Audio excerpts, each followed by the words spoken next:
Good morning, everybody, and welcome to Turning Two Tunes. My name is Hannah Martin, and I'm going to be your host for today's show. I'm super excited. So we are going to play some great country music for you today, and then we are going to talk about baseball. Isn't that super exciting? All right. Well, if you don't know, I am broadcasting live from Pullman, Washington, and we had quite the football game here last night. So if you don't know, I work with the WSU Athletics Marketing Department. And I'm an intern for them, and I am lucky enough to be able to run what are called the LED boards at the games. And so if you've ever been to a Pullman football game, you will know that around the stadium there are smaller boards that work in conjunction with the larger board. And so I'm in charge of those. I put up all the ads on those, all of the kind of pumpers, so the bring the noise kind of stuff, that's me. So I was at the game. I worked just about 12 hours yesterday, and what an exciting game it was. If you were lucky enough to be at that game yesterday, wow, you know exactly what I'm talking about. It was broadcast on ESPN, so you might have seen it. We went into triple overtime with Boise State. We stormed back. We were down 31-10 in the third quarter, I want to say, maybe even the fourth quarter. And we had some just tremendous plays. And so I just wanted to start off the show by saying, go Cougs! I love being a Coug. And last night was such an exciting game, and I'm so happy that I got to be there last night. So today's show, we do have some country music for you that we're going to get started here just shortly. We do have some baseball. We're going to talk about the Mariners again. We are going to talk about the Red Sox, and we're going to talk about the Cleveland Indians, who have won 17 games in a row. And so they are chasing history, folks. So I'm going to give my 2 cents on that. If you want to call in, you can call into the show at any time. The best time to call in is when music is playing, so I can answer the phones, because it is just a one-woman show up here. So when I'm on air, I can't answer the phones. So that number is 509-335-2207. You can call in at any point if you want to be on the air, if you want to just talk. Both work, and I am excited to hear from you guys. All right. So we are going to get started here. I'm going to play, it's a song by Steve Moakler. And if you know, if you listened last week, you will know that I am a huge fan of his. He's got some really great stuff. So this is Summer Without Her.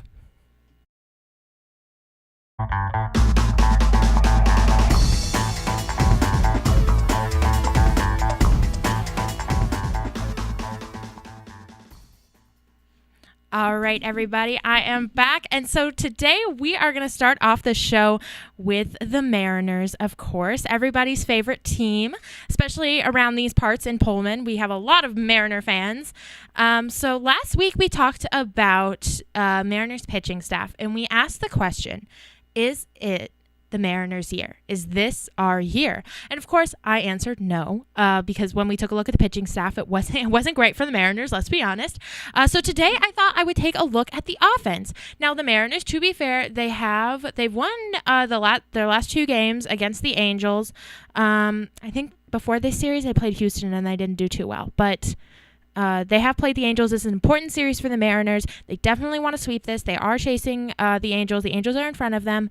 Of course, the Twins have that second wild card spot, but the Angels are in front of the Mariners right now. And so a sweep would go a long ways in getting some of those games back. Right now, they're sitting at 3 games out of the second wild card spot, but there are a bunch of teams in front of them. So that's kind of a problem for them. But, what do you got to do? You got to win games to get into the playoffs, and that's what the Mariners are doing right now. They won 2 games. They are going again today. I believe they have a noon start time. So they might be going already. I'll update you on that game as soon as I have updates. But right now, we are going to talk about the Mariners pitching. We're going to talk about the Mariners offense today. So that Mariners offense. So let's talk about the offense in general. They're 17th in runs scored. They're 23rd in home runs. They're 11th in hits, and they're 18th in RBIs. So, you look at the home run numbers, and these are all out of 30 because there's 30 teams in professional baseball. So you look at the home run numbers and you say, okay, Kansas City won the World Series a couple years back, and they were either dead last or near dead last in home runs. So, you can do well without hitting a bunch of home runs. You look at Boston, they are also near the bottom in home runs, but they have the top spot in the American League East. The 18th in RBI and the 17th in runs, those are a little bit more concerning because those are below that halfway mark. And obviously you're not going to be able to win games if you can't score runs, and if you can't win games, you can't get to the playoffs. So they, haven't been scoring that many runs. You take a look at that. The pitching, like we talked about last week. So if you have those kind of subpar numbers with your offense, you then want to turn around and have your pitching be dynamite. You can live on the edge with those numbers if your pitching is, top 5 in all categories. It's not for the Mariners. Pitching 16th in RA, 16th in ERA, which is earned run average, 16th in wins. So right again, we're, below that halfway mark, and to be in a position where you have both the pitching and the offense below that halfway mark, it's not good for the Mariners, and it's why they're at where they're at. I think last time I checked, they're 71-71, so they're right at 500, and they've been right at 500 all year, which is what the numbers reflect.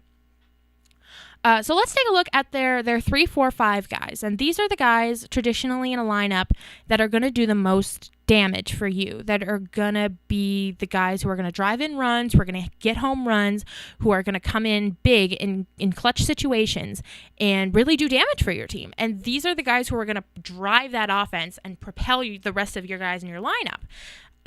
Nelson Cruz, he's had a great year. He's in 135 games. He's had 137 hits, 104 RBI, which does lead the league, and 31 home runs. So he's had a, great season. Kyle Seager, on the other hand, let's take a look at him. He's in 134 games, so right about the same number as Nelson Cruz. He's got 129 hits, 73 RBI. That's the big drop off there. And then he's got 22 home runs. Robinson Cano, who, of course, has kind of become the face of the Mariners franchise in the past couple of years after they acquired him from the Yankees in the offseason on the free agent market. He's got 129 games under his belt this year, 142 hits, 85 RBI. So he's kind of, he's right kind of smack in the middle there, closer to Kyle Seager than he is to Nelson Cruz in RBI. But and then he's got 21 home runs. So he actually has, of the bunch there, he's got 21 home runs. But here's the number. 40% of the Mariners' runs have come from these 3 players. So that tells you how important these 3 players are to the Mariners right now, that they have combined to score 40% of their runs. So let's compare that. Let's switch gears. Let's compare that to the Houston Astros, who are about 15 games up on the Mariners in the AL West and have been since May. Goodness. I mean, they've run away with that division. Houston is sitting at 86-55, and their offense is first in runs, third in home runs, first in hits, first in RBI. And so, obviously, you see the difference there. You see the difference between what the Mariners are doing and what a winning October team is doing. They're scoring more runs. They are pitching more effectively. They are hitting more home runs. They're hitting for a higher average. Obviously, all these things contribute to more runs. And so, once again, we're at this point where we've got less than 20 games to play in the season. And the Mariners are 3 games out, and they're sitting right at 500.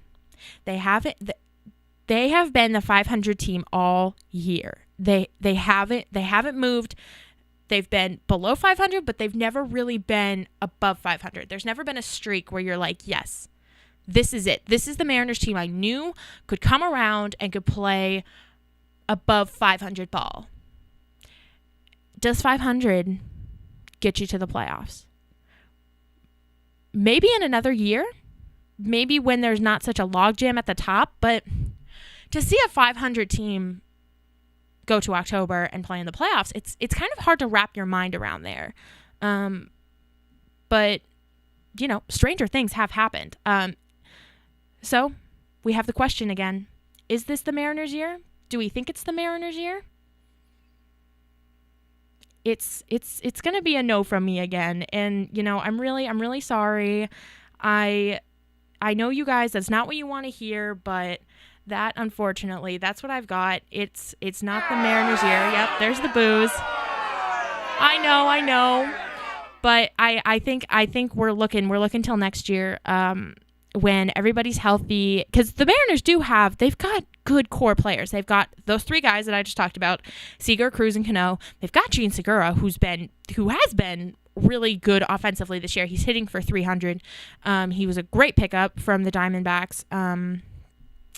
But yeah, it's going to be a no for me again this week. But you know what? We've got 2 more weeks left in the regular season, so we'll talk about this 2 more times, and we'll see. Is this the Mariners' year?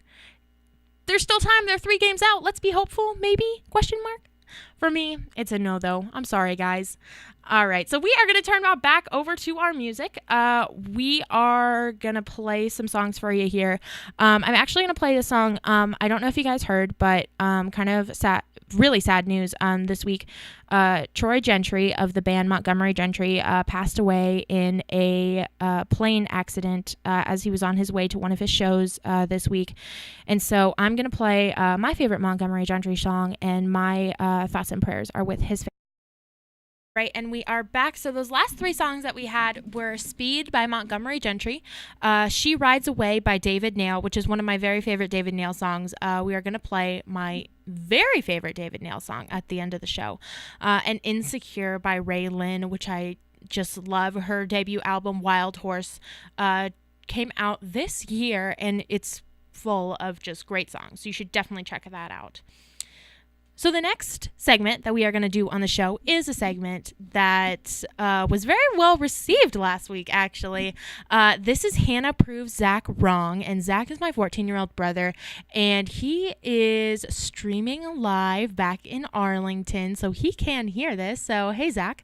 So Hannah Proves Zach Wrong is when Zach texts me throughout the week, and he tells me something, and I just roll my eyes, and I'm like, okay, this is ridiculous. We got to talk about this on the show. So this week's Hannah Proves Zach Wrong will feature the time-honored tradition of Zach texting me mostly every morning and saying, hey, Red Sox suck. So Zach is a big Yankees fan, and I am a big Red Sox fan. So for him to text Red Sox suck is not anything too shocking. But we're going to take a look at this and see if the Red Sox actually do suck, which they don't, obviously. They're in first place over the Yankees. So let's take a look at the numbers. So the pitching staff, they are 4th in ERA, 3rd in complete games, 2nd in innings pitched, and 6th in wins. So you got good numbers across the board there. Batting, they are 3rd in at-bats, 8th in doubles, 6th in hits. And they are, as I said before, 1st in the AL. They have a record of 81 and 61. They are currently playing the Rays right now. I'm watching the game as I stream this. So they are 4.5 games up on the Yankees. They are 6-4 in their last 10 games, and they are 34 and 31 in divisional games against divisional opponents. One of the most interesting things about the Red Sox is that their success has come from the least likely suspects. The phenomenal pitching that we've seen for the Red Sox, as I said, 4th in ERA, 3rd in complete games, 6th in wins. Obviously, you have Chris Sale, your ace, holding down the ship there. But 2 kind of spots that you didn't expect to see this great pitching from have come from Drew Pomeranz, who the Red Sox acquired last year right before the trade deadline. And he came over from the Padres, and the Red Sox traded away one of their prospects, one of their top prospects, actually. I think it was Aiden Espinoza who went over to the Padres in that deal. But Drew Pomeranz did not pitch well for them. He really didn't. He was bad. Wasn't that great? And this season we saw more of the same. Not so much pitching bad, but not going deep into games. I mean, he would have, I remember a game in New York, he had 103 pitches through 5 innings. I mean, he was laboring just to get through 5 innings. And, you want to see your pitcher go 6, 7, 8 innings. And so for him not to be able, there was one game I remember very clearly early in the season. It was either in May or June, and they were in Oakland, and it was when I was texting one of my friends who's from California, and I was like, oh, they're playing in Oakland right now, and this is the end of the season, because they had lost. They were 4 games, and it was a 4-game series, and they had dropped the first 3. And Oakland is not a good team. I mean, they're in the cellar of the AL West. There's no reason that the Red Sox should be dropping 3 games to this team. And I just told her, I was like, I think this is their season. And of course, she was like, Hannah, it's a long season, calm down. And she was right. But Drew Pomeranz pitched in one of those games, And John Farrell, who's the Red Sox manager, I remember pulled him out in either the third or the fourth innings because his pitch count was so high. And the NESN cameras, the NESN is the broadcasting team who does the Red Sox TV games. They caught Drew Pomeranz and John Farrell in the dugout arguing, and it was apparent that Drew Pomeranz was upset that John Farrell had pulled him out of this game. And so you could see, not only was Drew Pomeranz not giving the team innings, he wasn't pitching well, and he, was fighting with the manager. And so it wasn't a good look, but all of a sudden he's turned it around. He did lose to the Yankees in that last series that the Red Sox had against the Yankees. But before that, he hadn't lost a game since June 10th. And we're in September. I mean, so let's look at his numbers. Over the course of the season, he's got a 3.35 ERA. Here's the stat that gets me. He has 15 wins. He's 15-5. He's tied for the AL lead in wins with Chris Sale. I mean, if you told me at the beginning of the season that Drew Pomeranz was going to have 15 wins, I would have laughed you out of the room. No. But here he is. He's proven me wrong. He's got 153 innings under his belt. You want to probably see that number a little higher, but that's what you get when you only, throw 4 or 5 innings for the first couple of months of the season. He's got a whip of 1.35. So, I mean, he's, every time he goes out there, he's given you really quality starts. He's pitching so well. And it's really shocking because it's almost, I want to say it's come out of nowhere, but when he was with the Padres, he went to the All-Star game. And he that's the guy that the Red Sox traded for. And, he's finally showing up. And I'm really excited to see him, I'm excited to see him pitch in the postseason and see what he can do for this team. And then the other shocking thing that's come out of that pitching staff is Doug Fister, who the Red Sox, they acquired after David Price went down. Again, he was on the shelf at the beginning of the season with elbow problems, I want to say. And then he came back for a couple of weeks. He pitched.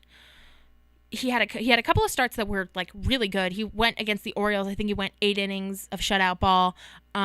But then he went back on the DL and haven't heard much from him since. I've heard that he's trying to rehab it and he's throwing some sim games, but whatever. David Price. We'll talk about David Price at a later time. But Doug Fister came in to fill that spot, which is not an easy thing to do, especially because they're paying David Price, what's the number? $217 million, I want to say. I've written about this several times. I should know that number. But Doug Fister's coming in. He's a veteran guy. He's coming in to fill essentially a number 5 starter hole that's left.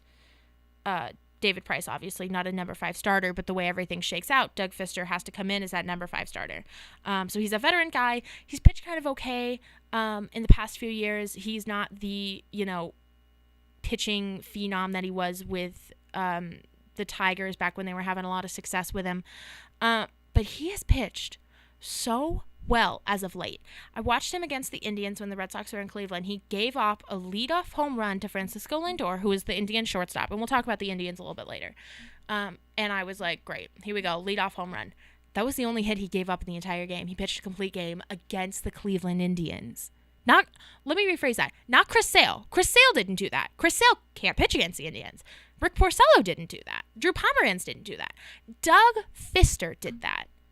I'm shook. I was so shook when that happened. I was like, yes, good job, Doug Fister. So he's got a 3.91 ERA. He's 5-7. He's pitched 73 and 2/3 innings. He's got a 1.27 whip. But here's the fact that's going to shake you. In 7 starts since July 31st, he's got a 2.79 ERA, 44 strikeouts, 14 walks, in 48 and 1/3 innings. So when you look at the Red Sox, you look at their success, and obviously you want to say Chris Sale is leading this rotation, which he is. Love Chris Sale. He's my man. Rick Porcello hasn't been that great this year. Let's be completely honest. He's given up more hits than anyone in baseball. He's a sinker ball pitcher, and so he really relies on that ball to be down in the zone. And when it's not sinking, and when he's not getting those ground ball double plays that he, that's his bread and butter, it's in the middle of the plate, and it's super easy to hit, and it's got nothing on it. So Rick Porcello, obviously not the Cy Young Award winner that he was last year. And so it's that much more important that you have your 3, 4, 5 guys pitching so well. And Drew Pomeranz and Doug Fister have really been that for the Red Sox. Also, kind of a weird stat, but Christian Vasquez is hitting 370 at Fenway this year. I mean, this is the guy who couldn't hit off a tee with a cast iron skillet last year, and now he's hitting 370 at his home ballpark. He's hitting 290 overall. So, I mean, and he's got a cannon for, we know what he can do defensively. He's got a cannon for an arm. He's a great catcher. I mean, everybody talks about him being that fourth Molina brother. But the offense has never really been there. And now he's coming in hitting 370 at Fenway and 290 combined. Like, dang, very nice. So to answer the question, do the Red Sox suck? No, they don't suck. They're pretty good. They're really good. They're going to play October baseball, and I think it's going to be really exciting with this lineup. They've got good young guys. They got my man Andrew Benintendi, love him. They've got Mookie. They've got Jackie Bradley Jr., who's just so exciting to watch in the outfield. Christian Vasquez. They've got the pitching staff. Can't wait to see Chris Sale in October. So yeah, Zach, the Red Sox don't suck. Sorry to say. Yankees suck though. All right, we are going to get back into some more music here, and then we will be back, and I'm going to be talking about the Cleveland Indians and their recent hot streak. So stick around for that. All right, so let's do a little recap of those last 3 songs, shall we? So the last 3 songs we had Play It Cool by Seth Ennis. I love that song. We played his song Woke Up in Nashville last weekend, and that was a great song. I love both of those songs. We also played Steve Moakler, his song Thing About Us. And that last song was Out of My Mind by Callie Shore, who we also played last weekend. Her song Fight Like a Girl.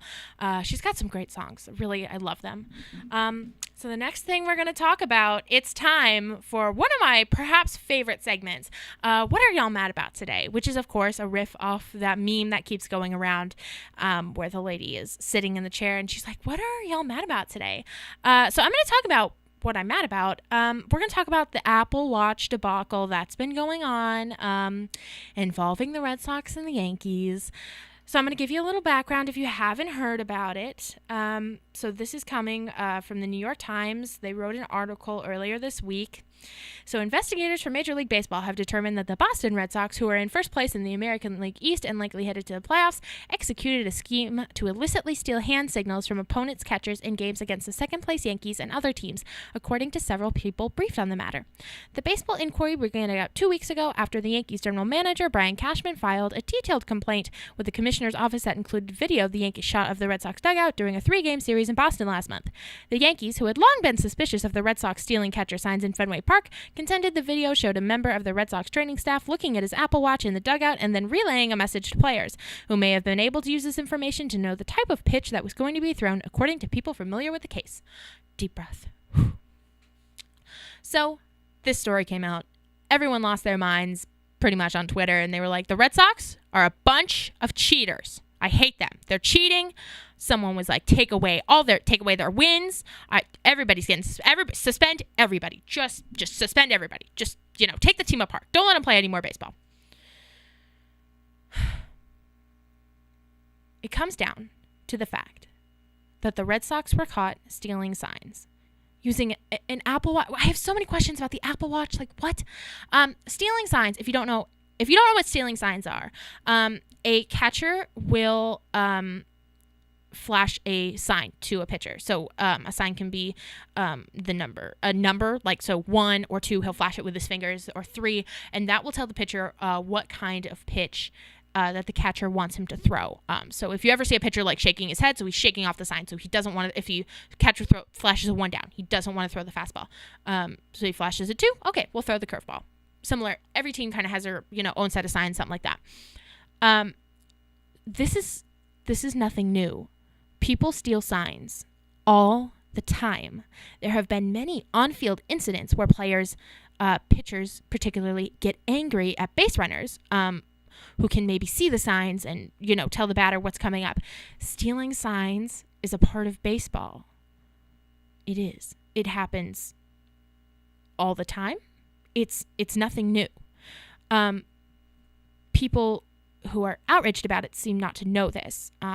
They see Red Sox and cheating, and they want to go, oh my God, remember Spygate? Remember the Patriots when they were cheating like 10 years ago? Oh my God, everybody in Boston's cheating. They're all cheaters. Just don't let them play sports in Boston anymore because they're all cheaters.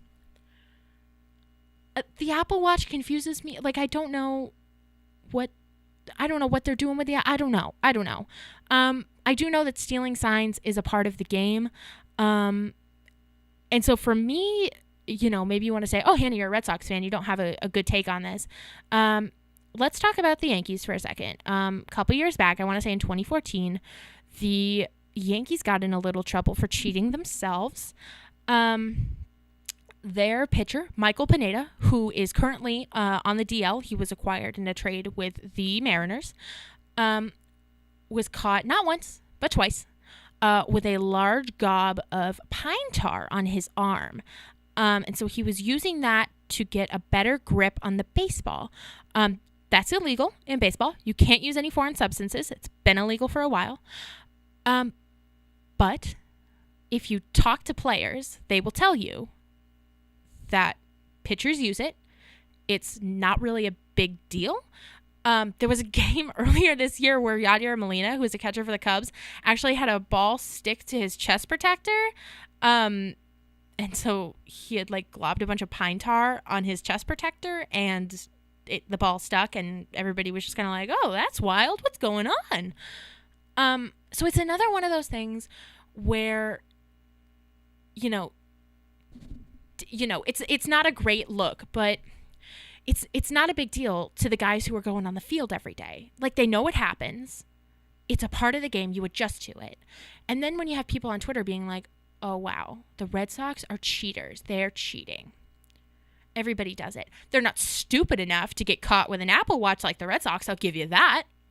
But everybody does it, including the Yankees, because in that New York Times piece that everybody just seems to be glossing over, there was a tweet from Dan O'Mara, and the tweet said, it's back from in June 14th, when the Yankees were playing the Angels. And the tweet says, watching Yankees-Angels extras from last night caught Yankees bullpen coach breaking the rules. Teams aren't allowed to live stream the game. So the bullpen coach sitting there in the bullpen, Dellin Betances sitting right next to him, and they're watching the game. Well, why are they watching the game? Well, that's illegal. Aren't the Yankees cheating? Looks like maybe they're stealing signs there, most likely. That's illegal. That's not allowed. Nobody made a big deal of that. Nobody is talking about that, even though that was in the article. There was another part of the article that... Oh, what was it? It was talking about how the Red Sox were issuing an opposite complaint, saying that the Yankees were doing the same thing, which it seems like they are. It kind of makes no sense to me. And this was kind of the other talk around baseball, that why the Yankees would complain about this when it seems like they're doing the same thing. It's just not with an Apple Watch. The Apple Watch is what is driving everybody bonkers. It's like, oh my God, it's an Apple Watch. My message to the Red Sox is, what are you doing with the Apple Watch? It doesn't make sense to me. In conclusion, I'm mad because people are making a big deal about this, and it's not really a big deal because everybody does it. And if you want to start a no more stealing signs rally, if you want to say this is wrong, nobody should steal signs in baseball, whatever, take that up. Take that up with the commissioner. Take that up with the teams. I'm saying people are, not just me, different people are saying that this is going on and this is happening all throughout baseball. My brother's texting me right now saying it's good I'm lying to the public. Not lying. I've got the story right here in front of me. So if you guys want to call in, you want to get your 2 cents on this, once again, that number is 509-335-2207, and we are going to go to some music. So give me a call if you want to talk about this. You want to talk about Apple Watches. You want to talk about stealing signs. You want to talk about the Red Sox. You want to talk about the Yankees. I am all ears. I'm only on for about half an hour more, so get those phone calls in now. All right, we're going to go back to some music.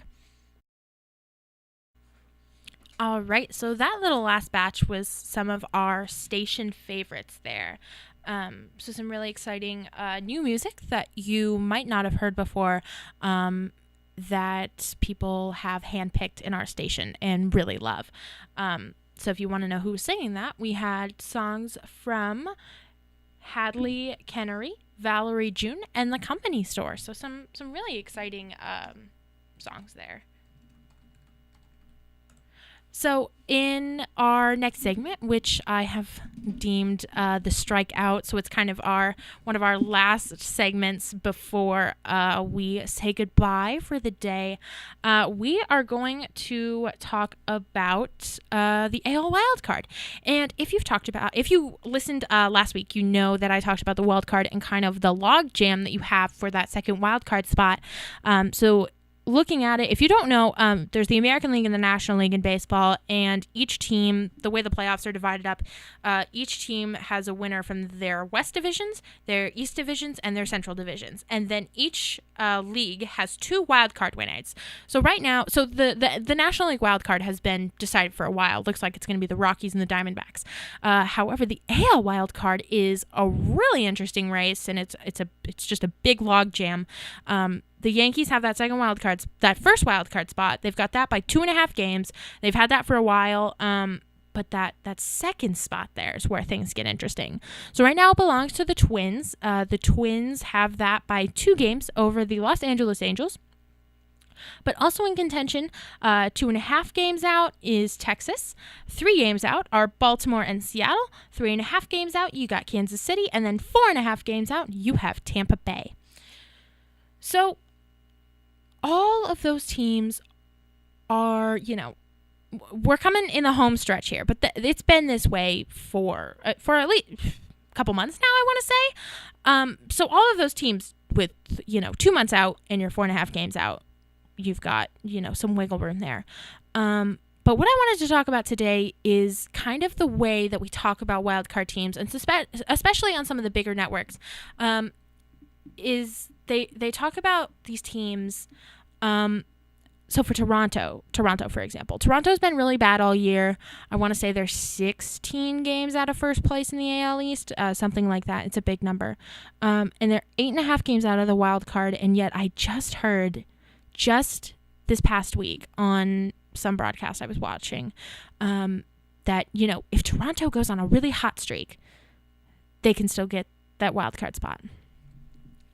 And it upsets me because obviously, you want to let everybody have their shot and be fair and be accurate and say to all the, the fan bases out there, oh, your team still has a shot. But at 8.5 games out, it just gets tiring to listen to the same old rhetoric that, the Blue Jays, they just need a hot streak. They're going to do really well. Just give them the time they need, guys. Everything's going to be okay. It frustrates me, and I wish people would be more realistic. Just say, hey, Toronto, maybe being, really optimistic, they've got a shot. So maybe they've got a shot. They're 8.5 games out. Let's not say, oh, if they go on a hot streak, they can do it. I really believe that they can do it. It doesn't make sense to me when you could be talking about teams that are, let's talk about Texas, 2.5 games out. That's interesting. With 18 games left to play, what kind of shot do they have? They traded Yu Darvish to the Dodgers. Can we get some analytics on what their odds are? Can we get some experts in there to say, I think Texas has a legitimate shot at 2.5 games out? Instead of, you see what I mean? Instead of wasting time talking about how if Toronto just goes on this one run, they can really do it, as opposed to saying, okay, Texas, 2.5 games out, let's talk about them. That's all I'm asking. And I know people want to keep all the fan bases into it, and you always want your team to do well, but it gets old after a while, hearing the same old, oh, the Blue Jays just have to go on a run.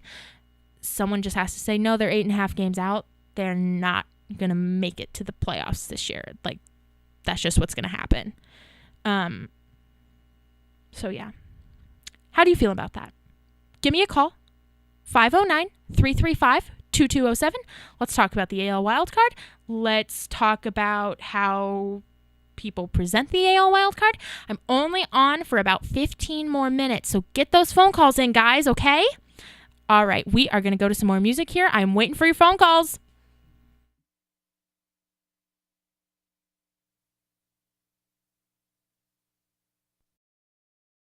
All right, guys, so we do have a very special guest joining us today, Savannah Rogers, who is the host of a station on here called Honey Roasted, which is on Mondays and Wednesdays at 9 a.m. She calls in, and she's got a question, so go ahead, Sav.